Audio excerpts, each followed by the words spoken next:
میرے سامنے چھوٹے ملک کا چہرہ تھا جسے میں 10 سال کے بعد دیکھ رہا تھا۔ اس کی صورت کے بنیادی خد و خال نہیں بدلے تھے، اس لیے میں نے اسے پہلی نظر میں شناخت کر لیا۔ عمر میں 10 برسوں کے اضافے نے اس کی شخصیت کو کچھ بھاری بھرکم بنا دیا تھا۔ اگر اس کے چہرے پر داڑھی کا اضافہ ہو جاتا تو وہ بالکل بڑے ملک کی 10 سال پرانی تصویر نظر آتا۔ میرا حلیہ کتنا ہی مضحکہ خیز کیوں نہ سہی، اس وقت اس بدلے ہوئے حلیے کی وجہ سے چھوٹے ملک کی نظر مجھے نہ پہچان سکی۔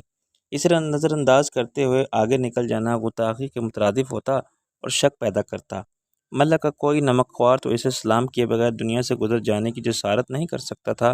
میں نے سکون کا ظاہری اعتماد برقرار رکھا اور لہجے میں موروثی غلامانہ عاجزی کا انداز پیدا کرتے ہوئے ہاتھ کو پیشانی تک اٹھایا۔ السلام علیکم ملک صاحب۔ اسے چھوٹے ملک صاحب کہنے کا خطرہ میں نے عمدہ مول نہیں لیا۔ مجھے معلوم نہ تھا کہ بڑا ملک ابھی تک زندہ ہے یا مر چکا ہے۔ اس کی موت کے بعد چھوٹے بڑے کا فرق خود بخود ختم ہو جاتا اور چھوٹے ملک کی حیثیت صرف ملک صاحب کی ہوتی۔ اس نے فطرت اور مزاج کے مطابق سر پر غرور کو ہلا کے بھی سلام کا جواب دینے کی ضرورت محسوس نہیں کی۔ تم کون ہو؟ میں نے پھر ہاتھ سلام کے انداز میں اٹھایا۔ آپ کے نمک خوار غلام ہیں ہم بھی سرکار، فیکے نے کہا تھا۔ اس نے سر ہلایا۔ اچھا، دیکھو اس بار کوئی گڑبڑ نہیں ہونی چاہیے، اسے 12 بجے کے بعد لانا اور پچھلی طرف سے۔ اس وقت میں نے بیک ویو مرر میں فیکے کو دیکھا۔ میرا دل تیزی سے دھڑکا۔ میں نے گاڑی روکنے کے بعد نہ انجن بند کیا تھا نہ ہیڈ لائٹس آف کی تھیں۔ گیٹ پر سیکورٹی گارڈز دروازہ کھولے کھڑا تھا۔ میرے اور گیٹ کے درمیان شاید 30 گز کا فاصلہ حائل تھا۔ ٹھیک وقت پر ملک پلٹا اور میں نے ایکسیلیٹر دبا کے کلچ چھوڑ دیا۔ میں نے فیکے کے چلانے کی آواز گیٹ سے گزر جانے کے بعد سنی۔ میرا اندازہ ہے کہ پہلے تو گیٹ کیپر کی سمجھ میں ہی نہیں آیا ہوگا کہ وہ چلا رہا ہے۔ شک کی کوئی بات نہیں تھی۔ میں نے رک کر چھوٹے ملک سے بات کی اور ظاہر ہے چھوٹے ملک نے مجھے نہ پہچانا ہوتا تو وہ خود مجھے روکتا۔ گیٹ بند کرنے والے چوکیدار نے جتنی دیر میں فیکے کی فریاد کا مطلب سمجھا ہوگا، اتنی دیر میں کوٹھی کے اندر سے گاڑی چوری کر کے لے جانے والا بہت دور جا چکا ہوتا۔ چوکیدار اپنی عادت کے مطابق اندر کی طرف گیٹ کھولتے وقت کلاشنکوف ہاتھ میں نہیں رکھتا تھا۔ وہ کرسی سے اٹھتے ہوئے کلاشنکوف کرسی کے سہارے کھڑی چھوڑ دیتا تھا۔ اب وہ کتنی ہی پھرتی کیوں نہ دکھاتا، اسے کلاشنکوف تک پہنچ کے واپس گیٹ تک آنے میں چند سیکنڈ ضرور لگتے اور اس کے بعد وہ بھی اندھا دھند گلی میں فائر نہیں کھول سکتا تھا۔ میں نے چند سیکنڈوں کی اس مہلت سے پورا فائدہ اٹھایا اور ایکسیلیٹر کو دبا کے فرش سے لگا دیا۔ گاڑی زخم خوردہ وحشی درندے کی طرح جست لگا کے بھاگی۔ میں عقب سے آنے والی بندوق کی گولی کے لیے تیار تھا، فکر مند نہیں تھا۔ اگر گولی پر میرا نام ہوگا تو میری ہوشیاری کام نہیں آئے گی، گولی مجھے ضرور لگے گی اور زندگی باقی ہوگی تو کلاشنکوف کے برش سے بھی مجھے خراش تک نہیں آئے گی۔ شبنم کی اندھیرے میں کھڑی ہوئی گاڑی مجھے دور سے نظر آ گئی۔ شاید اس نے بھی اندازہ کر لیا کہ خالی سڑک پر یوں ریس کے انداز میں گاڑی دوڑانے والا میرے سوا کون ہو سکتا ہے، کیونکہ جب گاڑی روک کے اور چابی نکال کے میں اس کی طرف بڑھا تو شبنم بالکل تیار تھی۔ گاڑی کا انجن چل رہا تھا اور دروازے کھلے ہوئے تھے۔ میرے ساتھ بیٹھ کر دروازہ بند کرنے سے پہلے اس نے اپنی گاڑی آگے بڑھا دی۔ اس کی پرانی سوزوکی ایف ایکس ہرگز اس قسم کی ریس کے لیے موزوں نہیں تھی جیسی کہ فلموں میں دکھائی جاتی ہے۔ یہ بات بھی یقینی تھی کہ 1-2 منٹ کے وقفے سے جو گاڑی میرے تعاقب میں روانہ ہوگی وہ بہت طاقتور انجن والی پیجارو یا اکارڈو ٹائپ گاڑی ہوگی جو شبنم کی کٹارا کو ٹکر مار کے ہی چکنا چور کر دے گی، اور ہم نے بھاگنے کی کوشش کی تو پیچھے سے فائر کی جانے والی 101 گولیاں ہماری اور گاڑی کی باڈی میں سوراخ ہی سوراخ کر دیں گی۔ شبنم نے بڑی وحشت اور گھبراہٹ میں سوال کیا، کیا ہوا؟ دیکھ لیا کسی نے؟ میں نے پلٹ کے دیکھا۔ ادھر گلی کے موڑ کے گاڑی روک لو، فوراً لائٹس آف کر دو۔ شبنم نے کسی روبوٹ کی طرح تعمیل کی اور اس کی کھٹارا ایک نئی اور چمکتی ہوئی نسان کے آگے ٹھہر گئی۔ میں نے شبنم کا ہاتھ پکڑ کے کھینچا اور ہم ایک ساتھ چند قدم چل کے واپس گئے۔ نسان میں کوئی بھی نہیں تھا، مگر اسے کھولنے کی کوشش کرنا بھی حماقت ہوتا۔ اس کے سب دروازے سینٹرل لاک سے بند ہوں گے اور اسے کلچ چابی لگائی جاتی تو شاید اس کا الارم سسٹم شور کرنے لگتا۔ جس کوٹھی کے دروازے پر نشان کھڑی تھی وہاں چوکیدار کوئی نہیں تھا۔ گیٹ لائٹس روشن تھیں اور میں بند گیٹ کے اندر بھی ایک کار دیکھ سکتا تھا۔ ادھر ادھر دیکھے بغیر شبنم کے ساتھ باہر گیٹ سے سڑک تک پھیلی ہوئی باڑ کے پیچھے پہنچ گیا۔ ڈم ڈم کی گھنی سبز دیوار کا ایک تاریک گوشہ ہمارے لیے محفوظ ترین پناہ گاہ ثابت ہوا۔ ہم سانس روک کے اور سر جھکا کے بیٹھ گئے۔ یہاں ہر کوٹھی کے سامنے اس قسم کی باڑ موجود تھی۔ یہ سڑک سے کوٹھی کی دیوار تک کا حصہ کسی کی ملکیت نہیں تھا، مگر تقریباً سب نے ہی بیرونی دیوار سے سڑک تک لان بنائے ہوئے تھے اور اسے لوہے کی جالی یا باڑ سے گھیر کر سرکاری زمین پر قبضہ کر لیا تھا۔ اس سے 70 فٹ چوڑی سڑک سمت کار تارتول کی 20 فٹ چوڑی پٹی رہ گئی تھی۔ میں بالکل دیوار سے پیٹ لگائے گھٹنوں کے بل بیٹھا تھا اور شبنم میرے اور باڑ کے درمیان تھی اور مجھ سے چمٹی ہوئی تھی۔ کوٹھی کے اندر سے کبھی کسی کے زور سے ہنسنے کی آواز سنائی دیتی تھی، کبھی بچوں کے شور کی، ایک بار دروازہ زور سے بند ہوا، ایک برتن گرا، کسی عورت نے شاید کسی ملازم کو ڈانٹا۔ سامنے والے مکانوں کا فاصلہ 100 فٹ کے قریب تھا۔ اتنی دور سے کوئی آواز ہمارے کانوں تک تو نہیں پہنچ سکتی تھی۔ سارے گیٹ بند تھے، ساری گیٹ لائٹس روشن تھیں، گاڑیاں ہر گیٹ کے باہر خاموش کھڑی تھیں۔ یہ مہمانوں کی گاڑیاں بھی ہو سکتی تھیں اور مکینوں کی بھی۔ انہیں رات کو سونے سے پہلے اندر کھڑا کر کے گیٹ لاک کر دیا جاتا ہوگا۔ شبنم نے اپنے ہونٹ میرے کانوں سے لگا کے کہا، آپ کچھ بولیے جناب، نہ ڈرنے کی کیا بات ہے؟ میں نے کہا، پہلے مجھے یقین تو آ جائے کہ میں زندہ ہوں۔ اس نے بڑے زور سے میرے بازو پہ چٹکی لی۔ اب یقین آیا؟ میں نے اپنا بازو سہلایا۔ وہ کوٹھی چھوٹے ملک کی تھی۔ ویسے تو کوئی اسے چھوٹا کہنے کی ہمت نہیں کر سکتا، مگر ایک بڑا ملک بھی ہے اس کا بڑا بھائی۔ وہ بولی، اب مجھے یاد آ گیا، یہ کوٹھی ملک شاہ نواز کی ہے۔ اس کا بڑا بھائی تھا ملک رب نواز تھا۔ کیا مطلب؟ کیا مطلب ہے خاتون؟ اس کا قتل ہو گیا تھا کوئی سال بھر پہلے۔ وہ سڑک جس پر میں نے سوزوکی پک اپ چھوڑی تھی میرے دائیں ہاتھ کی طرف 100-150 گز کے فاصلے پر تھی۔ مجھے یقین تھا کہ میرے پیچھے آنے والے جب گاڑی کو لاوارث کھڑا دیکھیں گے تو سمجھ جائیں گے کہ وہاں کوئی دوسری گاڑی پہلے سے موجود تھی اور میں اس دوسری گاڑی میں بیٹھ کے فرار ہو گیا۔ مگر فوراً واپس جا کے ملک کے سامنے اپنی ناکامی کا اعتراف کرنے سے بات ختم نہیں ہو سکتی تھی۔ ملک ان کو غصے میں گالیاں دیتا کہ سب ایک سے بڑھ کر ایک کامچور اور حرام خور ہیں۔ آگے 2 منٹ میں جھک مار کے مجھے بتانے کہ بندہ بھاگ گیا ہے۔ اور بھاگ کے کدھر گیا؟ جاؤ اس کے پیچھے دیکھو، تلاش کرو آس پاس کی ساری گلیوں میں، جیسے بھی ہو اسے پکڑ کے لاؤ۔ چنانچہ کچھ نمک خوار میری تلاش میں سیدھے گئے ہوں گے تو کچھ گلیوں میں خاک بھی چھانیں گے۔ امید ہو نہ ہو انہیں حق کے نمک ادا کرنے کے لیے اتنا وقت ضرور گزارنا ہے کہ ملک شاہ نواز مطمئن ہو جائے۔ وہ کہہ سکے کہ ملک صاحب، ہم نے تو سارا علاقہ دیکھ لیا، ہر بندے سے پوچھ لیا، جو نظر آیا تو وہ چھلاوے کی طرح غائب ہو گیا۔ بالآخر شامت آئی کہ چوکی دار کی، جس نے دیکھے بغیر مجھے نکل جانے دیا۔ اگر پہلے کبھی اس نے مجھے دیکھا نہیں تھا تو روکا کیوں نہیں؟ اس کا زیادہ سنگین جرم یہ کوتاہی ثابت ہوگی کہ وہ خالی ہاتھ تھا۔ کلاشنکوف آخر کس لیے دی گئی ہے اسے؟ کرسی کے ساتھ کھڑا کرنے کے لیے؟ اس کا بوجھ اٹھا کے کھڑا رہنا اس سے مشکل لگتا ہے تو چھٹی کھڑے۔ کلاشنکوف ریڈی ہوتی تو وہ بچ کے جا سکتا تھا۔ چھنی ہو کے اس کی لاش گرتی گیٹ کے باہر، لیکن اصل مصیبت میں پڑے گا فیکا۔ میں نے ملک کے سامنے اس کا نام لیا تھا، اب اسے جواب دینا پڑے گا ہر سوال کا کہ اس کی گاڑی میں سوار ہو کے اندر آنے والا کون تھا۔ اسے میرا نقشہ اور حلیہ بتانے والے پولیس کے انداز میں تفتیش رات بھر جاری رکھیں گے۔ اس کے انکار کی کوئی حیثیت نہیں ہوگی کہ وہ کچھ نہیں جانتا۔ چوکیدار 100 بار حلف اٹھائے گا کہ گیٹ سے بندہ تو کیا، چوہے کا بچہ تک نہیں گزرا۔ دیوار پھاند کے کسی اجنبی کے اندر داخل ہونے کا سوال ہی پیدا نہیں ہوتا، اور اس نے ملک صاحب کے سامنے صرف فیکے کا نام لیا تھا تو صاف ظاہر ہے کہ وہ فیکے کو جانتا تھا۔ شبنم نے کچھ دیر بعد مجھے کونی ماری۔ تھک گئی ہوں میں یہاں بیٹھے بیٹھے، میں نے کرا کے کہا۔ اچھا کیا؟ ابھی کوئی نکل آئے گا اندر سے؟ میں نے پھر کہا اچھا، یا میرے خدا ایسے کیا دیکھ رہے ہو منہ اٹھا کے ادھر؟ میں نے کہا، لو وہ آ گئے، انہی کا انتظار تھا مجھے۔ سڑک کی طرف سے ایک جیپ اندر آئی۔ جیپ چل نہیں رہی تھی، رینگ رہی تھی۔ پھر اچانک اندر سے گیٹ کھول کے کچھ لوگ باہر آ گئے۔ ان میں 2 مرد تھے، 2 عورتیں اور 2 بچے۔ سب سے پیچھے آنے والے مرد اور عورت میزبان تھے جو اپنے مہمانوں کو خدا حافظ کہنے کے لیے آئے تھے۔ یہ کھٹارا کس نے کھڑا کر دیا ہے سامنے؟ شاندار نشان کے مالک نے ناگواری سے کہا۔ میں نے شبنم کی طرف دیکھا اور اسے کوہنی ماری۔ اس کی گاڑی کو کھٹارا ہونے کی سند مل گئی تھی۔ میزبان نے معذرت کی، آیا ہوگا کوئی کسی کے گھر، گاڑی یہاں چھوڑ دی میرے گیٹ پر۔ بد اخلاقی نہیں، بدتمیزی ہے سراسر۔ اسے ایٹیکیٹس ہونے چاہیے کہ گیٹ چھوڑ دیا جائے۔ اب تم کیسے نکالو گے گاڑی اگر کہیں جانا پڑے تو؟ میزبان اپنے مہمان کی طرح زور و رنج نہیں تھا۔ میں تو نوکروں سے کہوں گا کہ اسے اٹھا کے رکھ دے، سڑک کے بیچ میں چھوٹی سی چیز ہے۔ نسان کار کو مالک نے تھوڑا سا آگے پیچھے کر کے نکال لیا۔ دراصل اس کے بالکل سامنے ٹیلی فون کا کھمبا تھا اور پیچھے شبنم نے جلدی میں گاڑی کو ترچھا لگا دیا تھا، یہ دیکھے بغیر کہ اس کی گاڑی بالکل گیٹ کے سامنے آ گئی ہے۔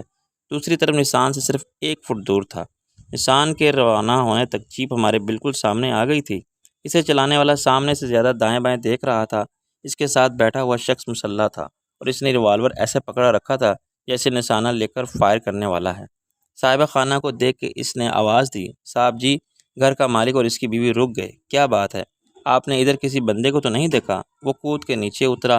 گھر والا گرم ہو گیا، نان سینس، سب بندے ہی رہتے ہیں یہاں، اور دیکھ تو میں تم کو رہا ہوں، تم کیا ہو؟ وہ جی، بندہ ذرا جوکر ٹائپ ہے۔ اس نے میرا حلیہ بیان کرنا شروع کیا۔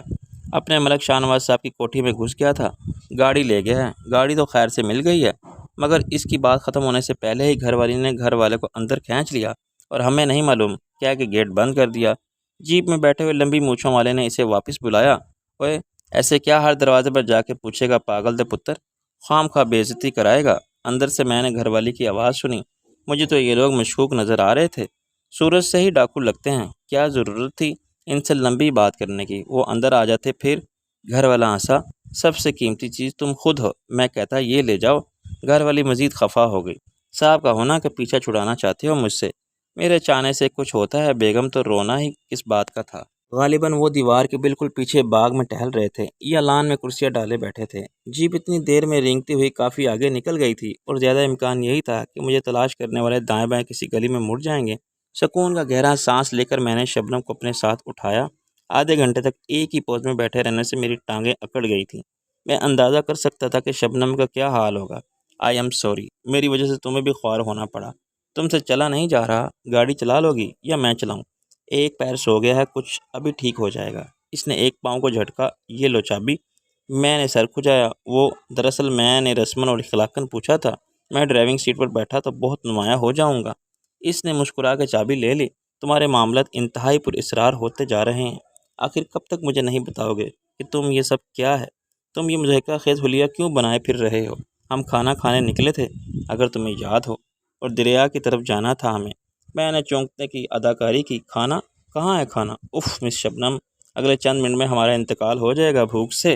وہ گاڑی چلاتی رہی۔ پہلے تم صاف کہہ دیتے کہ اپنے کام سے کام رکھو، میں بھی کوئی سوال نہیں کرتی تھی۔ میں نے کہا میں آج رات کی صبح ہونے سے پہلے ہی سب بتا دوں گا تمہیں، پرامس، میں کچھ بھی نہیں چھپاؤں گا تم سے۔ شبنم، اور کچھ انکشافات بہت شاکنگ ہوں گے تمہارے لیے۔ میرے اعصاب صدمات اٹھانے کے عادی ہو گئے ہیں، جو شوقس میں برداشت کر چکی ہوں۔ میں نے اس کی بات کاٹ دی۔ بھول جاؤ پچھلی باتیں، اب تم کو ایک مشکل کا سامنا ہے۔ یہ ہو سکتا ہے کہ تمہیں اپنا مستقبل چھوڑنا پڑے اور میرا مستقبل اپنانا پڑے۔ کیا تم میں ہمت ہے علی؟ میں اس کے لیے تیار ہوں۔ کیا تم جانتے نہیں کہ تمہارے ساتھ میں ہر مستقبل کو اپنا سکتی ہوں؟ وہ جذباتی ہونے لگی۔ مستقبل ایک دنیا ہوتی ہے، اپنی اپنی امیدوں، اپنے اپنے مقاصد اور خوابوں کی۔ ہر شخص یہ دنیا خود بناتا ہے اور اس کو چھوڑ نہیں سکتا، بالکل اسی طرح جیسے ہم انسان اس زمین کو چھوڑ کے کہیں نہیں جا سکتے۔ پھر تم کیسے یہ دعویٰ کر سکتی ہو؟ مجھے آزما لو جیسے تم چاہو، اگر میری زبان اور میرے الفاظ تمہیں ناقابل اعتبار لگتے ہیں۔ میں نے کہا اوکے، میں تمہیں اپنے گھر لے جاتا ہوں۔ اس نے حیرانی سے کہا کون سے گھر؟ گھر جہاں میں رہتا ہوں، ناصر عظیم کے ساتھ۔ وہ حیرانی سے بولی یہ ناصر عظیم کون ہے؟ میرا ہمزاد، تم جانتی ہو اسے؟ مذاق مت کرو، میں کسی ناصر عظیم کے نام سے بھی ناواقف ہوں۔ میں نے کہا نام میں کیا رکھا ہے؟ بہت پرانا قول ہے اور یہ بالکل سچ ہے۔ اف علی، مجھے بھوک لگی ہے، کھانا گاڑی میں رکھا ہے اور تم پتہ نہیں کیا پہلیاں بجھا رہے ہو۔ وہ جھنجھلا گئی۔ میں نے کہا چلو پھر پہلے کھانا کھا لیں، گاڑی روک لو کہیں، پھر بھی یا میرے ساتھ نیشنل اسٹیڈیم چلو۔ National stadium? وہ بھی اس وقت؟ تمہیں کیا معلوم وہاں اس وقت کیا زبردست مارکا جاری ہے، ہو سکتا ہے کہ ہمیں عمران خان اور گواسکر کا مقابلہ دیکھنے کو مل جائے۔ میں نے گھڑی پر نگاہ ڈالی۔ وہ چکرا گئی۔ عمران خان گواسکر؟ کیا کہہ رہے ہو تم؟ میں خود کرکٹ کریزی ہوں، مگر میں نے تو نہیں سنا ایسے کسی مقابلے کا۔ اجی ہم جو کہہ رہے ہیں تمہیں کیا معلوم؟ میں نے کہا یعنی میں اخبار کے نمبر 1 رپورٹر ہوں اور مجھے نہیں معلوم؟ وہ جل کے بولی ہاں تمہیں نہیں معلوم، ہم دکھاتے ہیں تمہیں مقابلہ، عمران خان اور گواسکر کا مقابلہ۔ کوئی ڈبل وکٹ ٹورنامنٹ ہوتا تو سارا شہر امڑ آتا، اس میں بھی اکیلا عمران خان کیسے کھیلتا ہے؟ اس کے ساتھ کوئی اور بھی ہوتا، گواسکر کا پارٹنر الگ ہوتا، اور وہ کنفیوز ہو گئی۔ میں نے کہا یہ ایک سے ایک مقابلہ ہے، عمران خان بمقابلہ گواسکر، اور مقابلہ ہوگا اندھیرے میں آنکھوں پر پٹی باندھ کے۔ نیشنل اسٹیڈیم میں کون سی فلڈ لائٹس لگی ہے؟ ابھی دماغ چل گیا ہے تمہارا؟ ابھی دیکھ لینا اپنی آنکھوں سے، سب کے سامنے مقابلہ ہوگا اور انشاءاللہ جیت ہمارے عمران خان کی ہوگی۔ ارے ادھر کہاں جا رہی ہو؟ وہ بھنا کے بولی نیشنل اسٹیڈیم، ہم وہاں پچ پر بیٹھ کے کھانا کھائیں گے۔ مکمل تاریکی، تنہائی اور خاموشی میں کیا آئیڈیا سوجا ہے جناب کو؟ 15 کلومیٹر ہوگی وہ جگہ۔ میں نے ہنس کے کہا لیٹ می ڈرائیو۔ شبنم کا موڈ میرے پراسرار اور ناقابل فہم رویے، سمجھ میں نہ آنے والے واقعات اور میری بے سروپا باتوں نے خراب کر دیا تھا۔ وہ منہ پھلائے میری جگہ آ گئی اور میں ڈرائیونگ کرنے لگا۔ مجھ سے کوئی ڈھنگ کا جواب ملنے کی امید نہیں تھی، چنانچہ اس نے بات کرنا ہی چھوڑ دیا اور شاہ عالمی پہنچتے تک باہر دیکھتی رہی۔ پھر بھی جب میں نے گاڑی بس اڈے کے احاطے میں روکی تو اس سے برداشت نہ ہوا۔ یہ کیا جگہ ہے؟ ہم کیوں آئے ہیں یہاں؟ میں نے اس کے لیے دروازہ کھولا۔ تشریف لائیے، یہی ہے نیشنل اسٹیڈیم اور یہاں بڑا زبردست مقابلہ ہے آج، عمران خان اور گواسکر کا۔ وہ طنزیہ تلخ لہجے میں بولی یس میڈم، آپ ادھر آئیے۔ میں اس کا ہاتھ پکڑ کے اس طرف لے گیا جہاں بہت سی خالی بسیں کھڑی تھیں۔ انہی میں سے کسی ایک کی چھت پر 30 مار خان کا اپنی محبوبہ 420 کے ساتھ نظر آنا یقینی تھا۔ جہاں مرغے لڑ رہے تھے وہاں تقریباً 200 افراد ایک حلقے میں کھڑے تھے۔ یہاں بیٹھے ہوئے تھے اور سب ایک ساتھ گلا پھاڑ کے چیخ رہے تھے، چل ہیرو، شاباش شیر دے پتر، مار اور مار، آگے بڑھ راجا، شاباش ہیرو، راجا کا بجا دے باجا، اور صدقے جاواں، راجا پر ہزار، 100 کے ہزار، ہیرو پر 100 کے 1200، اور بلے بلے، ہیرو کو کرے زیرو میرے راجا۔ میں شبنم کے ساتھ ایک بس کی پچھلی طرف گیا اور چھت پر چڑھا۔ شبنم کو اس وقت تک اندازہ ہو گیا تھا کہ وہاں مرغے لڑائے جا رہے ہیں، اور اس کی مجھ سے بیزاری اچانک ایک نئی قسم کی دلچسپی میں بدل گئی۔ میں نے اسے اوپر کھینچ لیا اور وہ لوہے کی چھوٹی سی سیڑھی پر قدم رکھتی چھت پر پہنچ گئی۔ چھت پر 1 فٹ اونچا لوہے کا جنگلہ سا بنا ہوا تھا جس کے درمیان مسافروں کا سامان رکھا جاتا تھا۔ بالکل آگے والے حصے سے مقابلے کا منظر اتنا ہی واضح تھا جتنا کمنٹری باکس سے کرکٹ میچ صاف نظر آتا ہے۔ میں نے ادھر ادھر دیکھا تو ایک بس کی چھت پر مجھے 30 مار خان بھی نظر آ گیا۔ وہ اس کی عیار محبوبہ مرغوں کی طرح اچھل رہے تھے۔ معلوم نہیں ان میں سے کون کس کی طرف تھا، مگر یہ بات یقینی تھی کہ 30 مار خان کی جیب آج پھر خالی ہوگی۔ بازی وہی مرغ جیتے گا جس پر اس کی محبوبہ چھوٹی نے رقم لگائی ہوگی۔ شبنم حیرت زدہ بس کی چھت پر کھڑی مرغوں کی لڑائی اور لوگوں کا جوش و خروش دیکھتی رہی۔ ابھی جو مقابلہ جاری تھا وہ ہیرو اور راجا نام کے مرغ تھے۔ اس کا مطلب یہ تھا کہ آخری کانٹے کا مقابلہ جو ہمیشہ عمران خان اور گواسکر درمیان ہوتا تھا باقی ہے۔ میں نے کہا یار بیٹھ جاؤ آرام سے اور کھانا نکالو۔ شبنم نے کھانے کا بیگ مجھے دے دیا۔ کمال ہے، مجھے آج تک اس اسٹیڈیم اور یہاں ہونے والے مقابلوں کا پتہ ہی نہیں تھا، اور بنی پھرتی ہیں رپورٹر نمبر 1۔ میں نے رومال بچھا کے کھانا نکال لیا۔ شبنم نے نعمت قدر سے تندوری مرغ اور نان لیے تھے۔ اس کی خوشبو سے میرے بھوک چمک اٹھی، مگر اب شبنم کی ساری دلچسپی مرغوں کی لڑائی اور انہیں لڑانے والوں کی دیوانگی پر مرکوز ہو چکی تھی۔ شرطیں لگانے والے مرغوں سے زیادہ جوش میں تھے، گھٹنوں کے بل چاروں طرف گھوم رہے تھے اور زمین پر زور زور سے ہاتھ مار کے چلا رہے تھے۔ یہ عمران خان اور گواسکر بھی مرغے ہیں؟ شبنم نے کہا۔ عمران خان میرے دوست رئیس کا مرغا کہلاتا ہے، دوسرا گواسکر ہوتا ہے۔ ہر لڑائی میں مرغ کوئی بھی ہو، ان کے نام یہی ہوتے ہیں۔ ہارنے والے مرغ کو مرنے سے پہلے ذبح کر کے جیتنے والی پارٹی کے حوالے کر دیا جاتا ہے۔ وہ اسے بڑے مزے سے روسٹ کر کے کھاتے ہیں۔ ہارنے والوں کے دل پر کیا گزرتی ہوگی، شبنم نے افسوس سے کہا۔ یہ تو ہار جیت کی سنسنی ہے، عزت داؤ پر لگی ہوتی ہے، یہ پیسے کی بات نہیں، جذبات کا مسئلہ ہے۔ میں نے کہا کھانا جاری رکھو میڈم، مقابلے تو چلتے رہیں گے۔ ابھی ہم نے کھانا ختم بھی نہیں کیا تھا کہ عمران خان اور گواسکر میدان میں آ گئے۔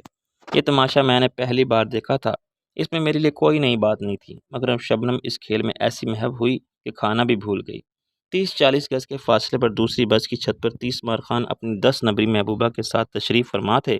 یہ الگ محفوظ اور باعزت مقام تھا، ورنہ اس ماحول میں جہاں ہر طرف بسیں، ان کے ڈھانچے، پرانے ٹائر ٹیوب، اوزار اور فالتو پرزے، ڈیزل اور انجن آئل کے سیاہ اور بدبو دینے والے ڈرم پڑے تھے، اور مرغ بازی کے جوشیلے شائقین منہ سے ہر طرح کی جائز اور ناجائز آوازیں نکال رہے تھے، کسی عورت کا پایا جانا ہی غلط تھا۔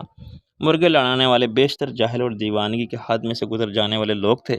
ایسا اکثر ہوتا تھا کہ کسی اعتراض پر تکرار بڑھ جاتی تھی، کوئی الزام سنگین اختلاف کی صورت اختیار کر لیتا تھا، اور دیکھتے دیکھتے مرغوں کی جگہ ان کے مالک میدان میں آ جاتے تھے۔ گالی گلوچ کے بعد مار پیٹ شروع ہو جاتی تھی، اور خود تماشائی کسی نہ کسی طرف سے فریق بن کے اس جنگ میں کود پڑتے تھے۔ شبنم کو یہاں لانے کا مقصد میرے لیے اس کی سوا کچھ نہ تھا کہ میں کچھ دیر کے لیے دن بھر کے واقعات کو ذہن سے خارج کر کے سکون کے ساتھ کچھ سوچنا چاہتا تھا۔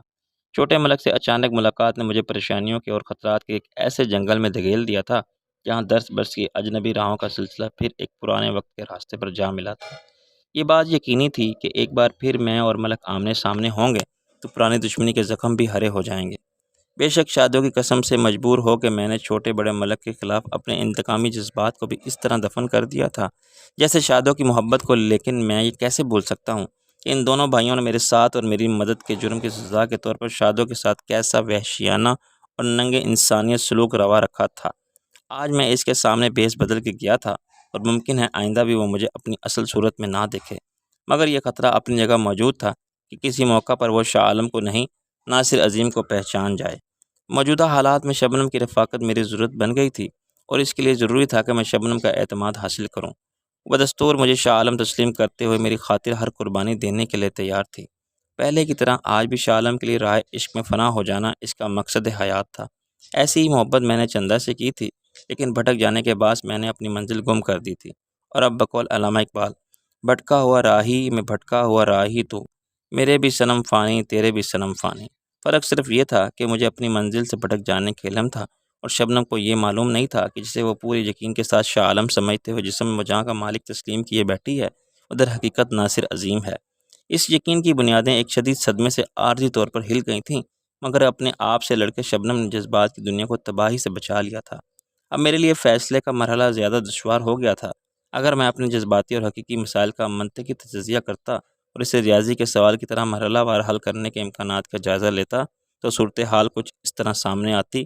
ناصر عظیم کو چندہ سے عشق تھا، شاہ عالم بن کے اس نے چندہ کو گنوا دیا۔ اب چندہ یہ تسلیم کرنے پر تیار نہ تھی کہ شاہ عالم پھر ناصر عظیم بن سکتا ہے۔ شبنم صرف شاہ عالم سے پیار کرتی تھی اور اس کی جگہ کسی ناصر عظیم کو نہیں دے سکتی تھی۔ شاہ عالم کی جسمانی موت کے بعد اب وہ سیاسی اور عملی طور پر بھی ختم ہو گیا تھا اور دنیا اسے بھول چکی تھی۔ چنانچہ ناصر عظیم کے لیے اب شاہ عالم بن کے رہنا ناممکن ہو گیا تھا اور وہ ناصر عظیم بننے پر مجبور تھا۔ ناصر عظیم بن کے چندہ تو اسے نہیں مل سکتی تھی، مگر اس کا شبنم کو گوا دینا یقینی نظر آتا تھا۔ یہ بڑی پرانتشار قوت فیصلے کو مفلوج کر دینے والی اور متضاد امکانات کی حامل صورتحال تھی، مگر میرے لیے فیصلہ ناگزیر تھا اور میں سوچ بچار کی بے یقینی میں وقت گنوانے کا متحمل نہیں ہو سکتا تھا۔ جیسے کہ رئیس خان نے فرمایا تھا، میں اپنے ماضی اور حال کو ملانے والے پل پر کھڑا سوچ رہا تھا کہ جاؤ کدھر کو میں۔ یہ دیکھنے میں ایک فلمی سچویشن لگتی تھی۔ محبت اور نفرت کی ابدی ازوالی تکون، اس اے کو محبت ہے، بی سے کو بی مگر بی کو بدگمانی ہے، سی کے سبب سے